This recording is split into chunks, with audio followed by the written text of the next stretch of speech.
Okay, so this is trailing zeros on page 9, and the question asks how many trailing zeros are there in 100 factorial. Just to note, I use this notation just because I'm used to it, but this is the same thing as 100 factorial, which is just 100 times 99 times 98 dot dot dot dot times 3 times 2 times 1. So first of all, what is a trailing zero? Well, if you have a number like 1,000, the trailing zeros are basically the zeros at the end of the number that only have zeros after it, right? So for example, 101, zero here is not trailing because after this zero, there's no other zeros. And if you have something like 001, which isn't like a real number, at least in the in the decimal system, these would be called, I believe these are called leading zeros. But yeah, in any case, this is what we're looking for: zeros after the end of the digit.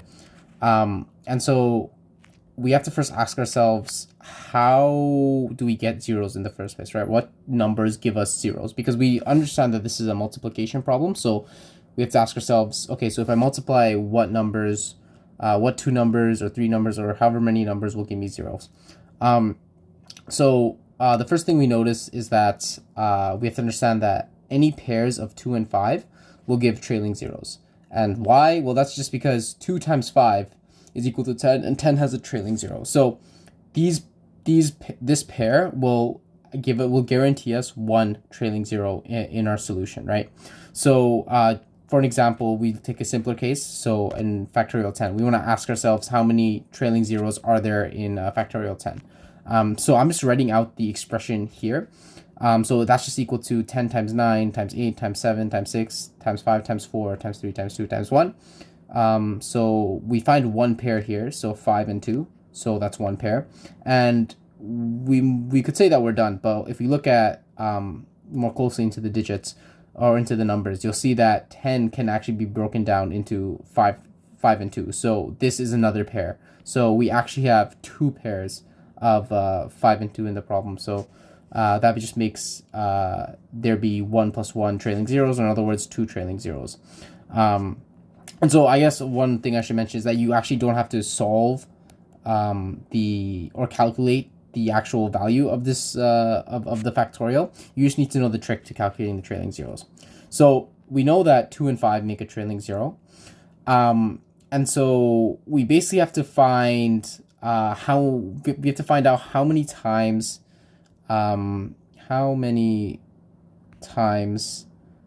does the pair 2, 5 appear in this product, right? And if we can get that number, we can find out how many trailing zeros there are. So we can see immediately. So when the number is divisible by, so we have to find out actually what numbers are divisible by 2 in this product, right? So obviously the easiest way to solve this is just start from the bottom. So 2 is divisible by 2, 4, 6, 8, 10, 12, dot, dot, dot, all the way to 100. So that's 50 numbers. Why? That's because you have 100 numbers or 100 products divided by 2, which is just 50. Okay, so what numbers are divisible by 5? Because remember, we're trying to find a pair of 2 and 5. So again, it's the same thing. You can have numbers 5, 10, 15, 20, 25, etc. All the way to 100. And this will give us 20 numbers, or easily just divide 100 by 5, you get 20 numbers.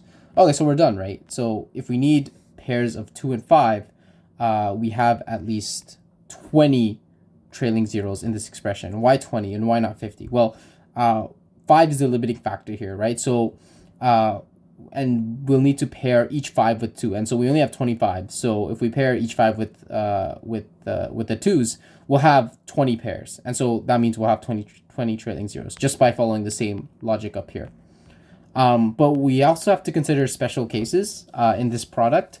We have to specifically look at some numbers which can be broken down, like for example how we broke down 10. Some numbers that can be broken down into smaller products of 5 and 2. So specifically, there's actually four numbers that 5 appears doubly in. And so what I mean by that is that 5 appears one more time in each of these numbers. And so why is that? Because 25 is also just 5 squared, right? And 50 is 5 squared times 2. 75 is 5 squared times 3, etc. So we'll see that 5 appears twice. And so we'll have 4 extra 5s to work with, or to pair up. We have 4 extra 5s that we can pair with the remaining 2s. So because we have 4 extra pairs, our total number of trailing zeros is actually 20 plus 4, or just 24.